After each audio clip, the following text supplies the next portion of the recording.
Hi friends, welcome back to our channel GS by MS. पिछली video में हमने पॉलिटिकी में अपने आर्टिकल 40 तक पढ़ लिया था डीपीएसपी में। आज हम पढ़ने जा रहे हैं आर्टिकल 41। आर्टिकल 41 क्या कहता है कि दशा में सरकारी सहायता, यानी कि कंडीशन के अकॉर्डिंग जो है वो उनको सरकारी सहायता मिलेगी।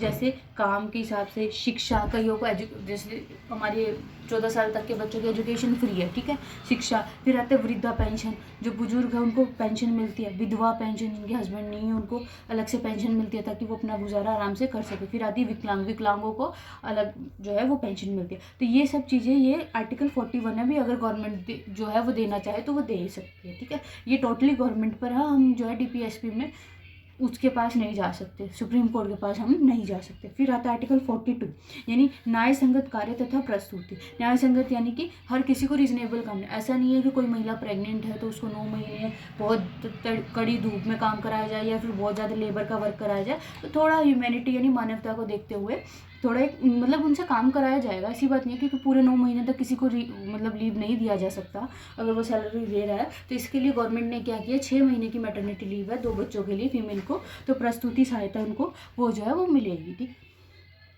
मतलब उनसे काम कराया जाएगा बट लाइट काम कराया जाएगा उनकी कंडीशंस को देख के, ठीक है। फिर आता है आर्टिकल 43। आर्टिकल 43 क्या कहता है कि निर्वाह योग मजदूरी, यानी कि किसी को इतना ही वेतन दिया जाएगा, मतलब इतना वेतन तो जरूर दिया जाएगा कि उसकी जो है वो अपना परिवार चलाए। जैसे आप देखोगे जो आज के दिन की मजदूरी हो रही है वो अलग अलग एरिया से 400 से लेकर 600 रुपये तक तो आराम से मिलेगी। मतलब कुछ सिटीज़ में 600 भी है, कहीं 400 भी है, तो वो अलग अलग सिटीज़ के अकॉर्डिंग डिपेंड करती है।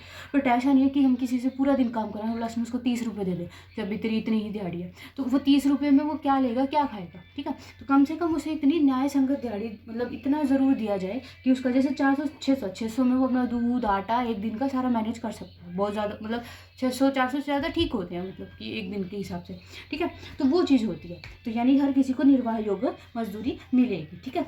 इनको याद करने की ट्रिक क्या है, आर्टिकल 41, 42, 43 ये है द फॉर दशा, यानी उस दशा 41, 42, 43 यानी द फॉर दशा, दशा के लिए।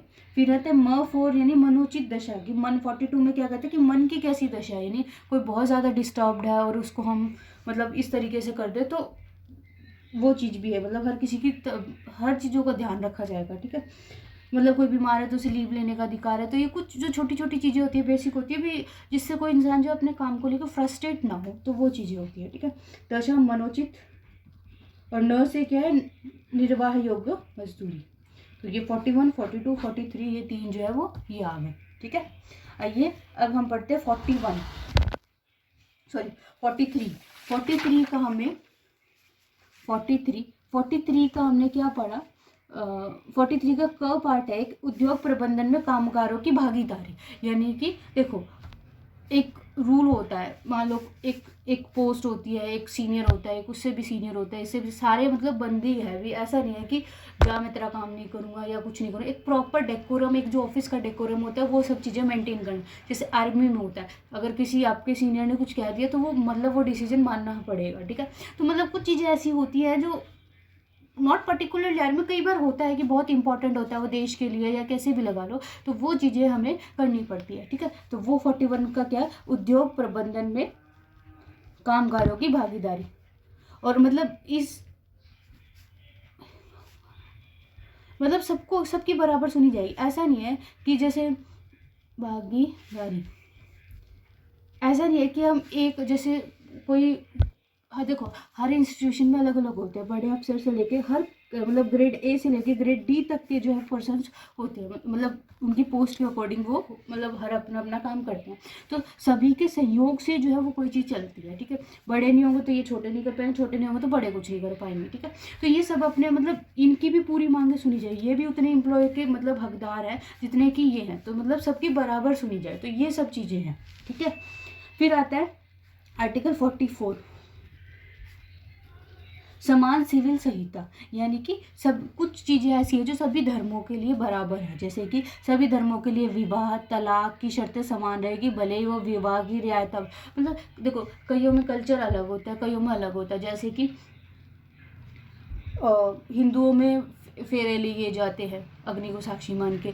जो मुस्लिम हैं उनमें क्या होता है कि उनको निकाह पढ़ते हैं, ठीक है, उनमें कबूल है, ठीक है। और क्रिश्चियन में वो उसमें चर्च में जाके अपना वो करते हैं।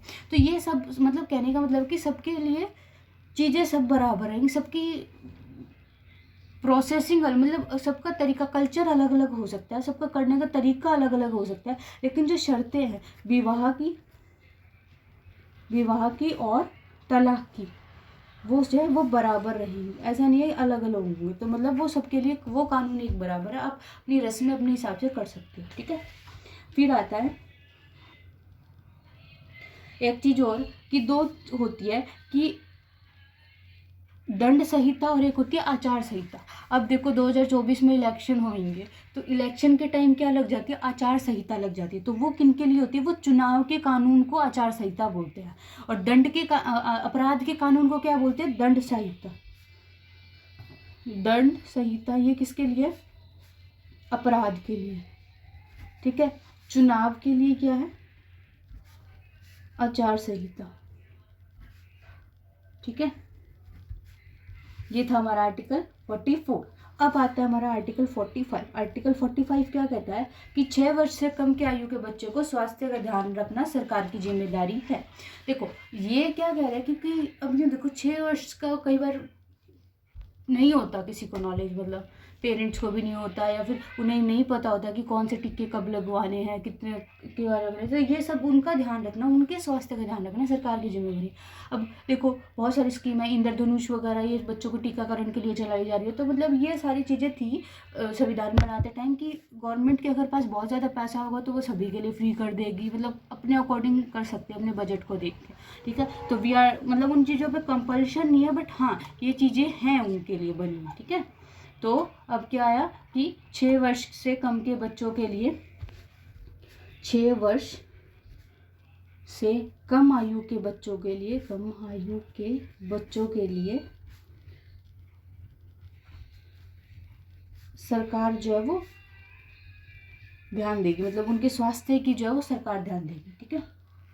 और 6 से 14 वर्ष की आयु के बच्चों को निःशुल्क शिक्षा देना भी सरकार की जिम्मेवारी है। निःशुल्क शिक्षा भी सरकार की जिम्मेवारी है, ठीक है। और शिक्षा के अधिकार को मूल अधिकार बना दिया, राइट टू एजुकेशन। वो किसमें जोड़े, देखो यहाँ इसकी सरकार की मर्जी थी देना ना देना, पर वो अब हमारा जन्मसिद्ध अधिकार है, तो वो क्या आएगा, राइट टू एजुकेशन।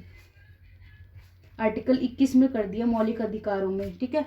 कौन से 86वें संशोधन के तहत किया, और ये कब किया, 2002 में किया, ठीक है। कब किया, 2002 में किया। आर्टिकल 46 यानी 46 क्या कहता है कि SC ST OBC इनके लिए क्या है, विशेष आरक्षण है। आरक्षण यानी इनको उठाने, अपलिफ्ट करने के लिए, को प्रोटेक्ट करने के लिए SC ST OBC के लिए 46 में अलग है। फिर आता है कि जो गवर्नमेंट है, आर्टिकल 47 क्या कहता है कि गवर्नमेंट जो है वो सरकार है जो वो पोषायुक्त आहार, पोषायुक्त यानी जिसमें पोषण फुल हो, पोषायुक्त आहार जो है वो उपलब्ध कराएगी, और नशीले पदार्थों को, नशीली दवाई व शराब, इन पे क्या है, प्रतिबंध लगाएंगे, ठीक है। इन पे प्रतिबंध लगाएंगे। तो ये भी देखो गवर्नमेंट पे कुछ जो है ऐसे वो है, ऐसे स्टेट्स हैं वहाँ कम्प्लीटली शराब बैन है, कुछ में जो है वो चल रही है, तो ये भी अलग अलग डिपेंड है। और पोषायुक्त आहार जैसे वो जो BPL लाइन, एक राशन कार्ड बनता है जो बिलो पॉवर्टी लाइन है, उनको मतलब अब अनाज के लिए अलग अलग स्कीमें हैं, उनको किन्हीं को 1 रुपये 2 रुपये 3 रुपये किलो इस हिसाब से अनाज जो है वो मिल रहा है। तो सरकार जो है वो उनको पोषायुक्त आहार जो है उपलब्ध कराएगी। फिर आता है अनुच्छेद 48 यानी आर्टिकल 48 का क पार्ट, पर्यावरण, वन्य तथा वन्य जीव की रक्षा करना भी सरकार का कर्तव्य होगा। यानी जो हमारे आसपास का एनवायरनमेंट है और जो वन्य जीव है, तभी देखिए किसी भी जीव की हत्या के लिए कड़ी से कड़ी मतलब सख्ताइयाँ हैं, ताकि उस एरिया के जो बायोडाइवर्सिटी है, उसका फ्लोरा फोना है, उसका एनवायरनमेंट है, उसको क्या है, प्रोटेक्ट किया जा सके, ठीक है। फिर है आर्टिकल 49 क्या कहता है कि जो हमारे स्मारक है, राष्ट्रीय स्मारक, स्मारक यानी मॉन्यूमेंट, जैसे ताजमहल है, लाल किला है, ये सब है, इनकी रक्षा देख रेख इनका किसका कर्तव्य है? ये सरकार का कर्तव्य है ये करना। हालांकि कुछ ऐसा होता है कि कम्प्लीटली स्टेट गवर्नमेंट को दे दिया जाता है कि आप इसका देखभाल करो, कुछ ऐसी होती है वो स्टेट में रह के भी सेंटर के अंडर में आती है, तो ये अलग अलग तरीके की होती है। तो मतलब इन काम इन्हीं गवर्नमेंट का ही है, ठीक है। फिर आता है आर्टिकल 50 क्या कहता है कि कार्यपालिका यानी जो लोग काम करते हैं उनको न्यायपालिका से अलग करना। न्यायपालिका यानी जो जुडिशरी है इनसे अलग करना। यानी अब देखो एक ही पर्सन है, वो एक ही काम करेगा, तो कैसे तो पता चलेगा कि उसने सही काम किया, घोटाला नहीं किया या फिर कोई धांधली नहीं की, मतलब उस तरीके से। जुडिशरी अलग है, वो अपना अलग काम कर रही है, ना कार्यपालिका जो वो अपना अलग काम कर रही है, ठीक है। और लास्ट में हमारा आर्टिकल 51 क्या कहता है कि अंतर्राष्ट्रीय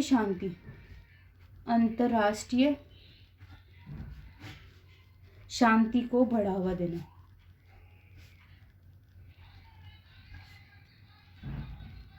और अंतर्राष्ट्रीय विवादों को मध्यस्थ द्वारा सुलझा देना, ताकि इस अनुच्छेद के तहत भारत यूएनओ का सदस्य बना। आर्टिकल 51 के तहत ही भारत जो है वो यूएनओ का सदस्य बना। ये हम लास्ट में पढ़ेंगे कि यूएनओ क्या है, ठीक है। तो मतलब कहने की बात ये है कि अंतर्राष्ट्रीय चीज़ों को बाहर, ऐसा नहीं कि हम सबसे लड़ते फिरे या किसी के साथ बनाए ही ना रखें, तो है सबके साथ अच्छे रिलेशन जो है वो बना के रखें। तो आइए एक बार हम इसको जो है वो पढ़ लेते हैं, क्विक रिवाइज कर लेते हैं और उसके बाद हम आगे कंटिन्यू करेंगे। तो हमने क्या पढ़ा कि स्टार्टिंग से ही कर लेते हैं रिवाइज। पार्ट 4 है, भाग 4 है, आर्टिकल 36 से लेकर 51 तक। Directive principle of state policy DPSP बोलते हैं, आयरलैंड से लिया। केटी चाइनीज को क्या होता है? ब्लैंक चेक बताया, जो जिसका भुगतान कौन करेगा? बैंक करेगा, ठीक है। फिर है आर्टिकल 36 में क्या है इसकी परिभाषा है। आर्टिकल 37 क्या कहता है कि न्यायालय द्वारा यानी लागू नहीं किया जा सकता इसको। 38 क्या कहता है कि लोक कल्याण यानी राशन कार्ड वगैरह ये सरकार जो है वो करेगी। आर्टिकल 39 क्या कहता है कि सेम काम के लिए सेम वेज मिलेगी, यानी कोई स्त्री हो पुरुष हो, अगर उन्होंने सेम काम किया तो उनके जो है सैलरी में कोई डिफरेंस नहीं किया जाएगा। फिर इसका 39 का क्या कहता है, यानी ए पार्ट क्या कहता है कि निःशुल्क विधि कानूनी, यानी कि गवर्नमेंट के लिए सहायता जो है वो फ्री मिलेगी गवर्नमेंट की तरफ से। ये कब हुआ? 42वें संशोधन के तहत 1976 में। फिर आता है आर्टिकल 40 क्या कहता है कि ग्राम पंचायतों का संगठन, यानी कि ग्राम पंचायत भी होनी चाहिए। तो सबसे पहले ये सरकार पे वो अपनाना चाहिए। सबसे पहले किसने? राजस्थान में नागौर में 2 अक्टूबर 1959 को राजस्थान गवर्नमेंट ने इसको अपना लिया। फिर 24 अप्रैल 1973 में किया 73वें संशोधन के तहत पीवी नरसिम्हा राव ने इसको अनिवार्य कर दिया और किसमें शिफ्ट कर दिया? 243 के ए से लेकर आना तक इन्होंने इसको शिफ्ट कर दिया, ठीक है। आर्टिकल 41 क्या कहता है कि दशा में सरकारी सहायता, यानी कि दिमागी मतलब कुछ कंडीशंस वैसी हो जाती है कई बार, ऐसा नहीं है कि मतलब जो एम्प्लॉय है उसका भी प्रॉपर ध्यान रखा जाए, मतलब उसकी मेंटल हेल्थ कैसी है, मतलब वो ज़्यादा डिस्टर्ब तो नहीं हो रहा काम की वजह से कि सिर्फ एक ही इंसान को काम दिया जा रहा है, या उस हिसाब से। तो देखो काम देख के शिक्षा, वृद्धा पेंशन, बूढ़ों के लिए जो पेंशन है, विधवा पेंशन, विकलांग, इन सबको जो है अलग अलग पेंशन है तो उनको सहायता दी जा रही है। आर्टिकल 42 क्या कहता है कि न्याय संगत कार्य व प्रस्तुति, यानी कि रीजनेबल काम मिलेगा सभी को, और प्रस्तुति यानी कि जो फीमेल का डिलीवरी के टाइम उसको लीव्स मिलती हैं, या उसका जो प्रेगनेंसी पीरियड होता है उस पीरियड में उनको क्या मिलती है, मतलब उनसे हार्ड लेबर नहीं कराया जाता, ठीक है। आर्टिकल 43 क्या कहते हैं? निर्वाह योग मजदूरी, यानी कि ऐसी मजदूरी देनी है कि इसका जिसमें उसका मतलब वो अपना घर चला सके। ऐसा नहीं है कि किसी को 30 रुपये दे दिए, 50 रुपये दे दिए, पूरा दिन काम करा के फिर ज़्यादा तरह काम कर, ठीक है, ऐसा नहीं हो सकता। फिर आता है 43 का उद्योग प्रबंधन में कामगारों की भागीदारी, यानी सारे बराबर काम मतलब रिस्पॉन्सिबल होंगे किसी भी चीज़ के प्रोडक्शन में या किसी भी चीज़ के काम में, ठीक है। फिर आता है आर्टिकल 44 क्या कहता है? विवाह और तलाक सभी धर्मों के लिए, सभी के लिए, सबके लिए बराबर है इनके कानून। सबकी रीति रस्में अलग हो सकती है लेकिन कानून सबके लिए बराबर है, ठीक है।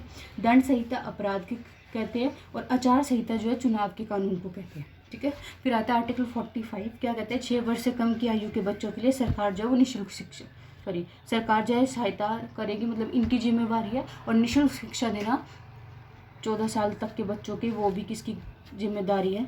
इन्हीं की है, फ्री एजुकेशन। और वो किस में जोड़ दिया? राइट टू एजुकेशन आर्टिकल 21 में जोड़ दिया 86वें संशोधन के तहत, कब? 2002 में, ठीक है। आर्टिकल 46 क्या कहता है? SC ST OBC इनके लिए विशेष आरक्षण है, ठीक है। आर्टिकल 47 क्या कहते हैं, पोषण युक्त आहार, यानी कि सबको जो है न्यूट्रिशनल फूड मिलेगा, नशीली दवाएं व शराब पे बैन लगाया जाएगा। ठीक है। आर्टिकल 48 का क्या कहते हैं, एनवायरमेंट व वन्य जीव को कौन, सरकार ही प्रोटेक्ट करेगी। आर्टिकल 49 क्या कहते हैं कि राष्ट्रीय स्मारकों का ध्यान रखना भी किसका कर्तव्य है, सरकार का कर्तव्य है। आर्टिकल 50 क्या कहते हैं कि कार्यपालिका को न्यायपालिका से अलग करना, दोनों का काम अलग अलग होना चाहिए, ऐसा नहीं है दोनों का काम मिक्स कर दिया, ठीक है, या फिर दोनों ही काम नहीं कर पा रहे तो दोनों का अलग अलग होगा। आर्टिकल 51 क्या कहते हैं, अंतर्राष्ट्रीय शांति को बढ़ावा देना, यानी जो सरकार है वो अंतर्राष्ट्रीय रिलेशन भी अच्छे रखेगी। तो यहाँ हमारे DPSP जो है वो कंप्लीट होते हैं, और एक इसके हम इनका जो है अलग अलग तरह से वर्गीकरण है वो हम नेक्स्ट वीडियो में पढ़ लेंगे। ठीक है, उसके बाद हमारा DPSP कंप्लीट हो जाएगा, उसके बाद हम नेक्स्ट पार्ट पे शिफ्ट हो जाएंगे। ओके, तो sir thank you so much for this video.